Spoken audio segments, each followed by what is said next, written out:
Hello साथीहरू, फेरि पनि वेलकम छ मेरो भिडियोमा। सो आज पनि म अर्डरको सेलरोटी बनाउँदैछु। 30वटाको अर्डर हो आजको चाहिँ। देख्न सक्नुहुन्छ एकदम दामी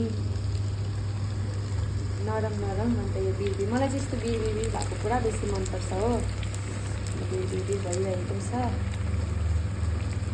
सक्नुहुन्छ। हजुरहरूलाई पनि यसो अब कतिजनाले सक्दैन बनाउनु, कतिजनालाई अल्छी लाग्छ होइन। अब केही ओकेजनहरू छ भनेदेखिलाई तपाईँले मलाई अर्डर दिन सक्नुहुन्छ, तर बल्कमा मात्रै बनाउँछु म चाहिँ हो।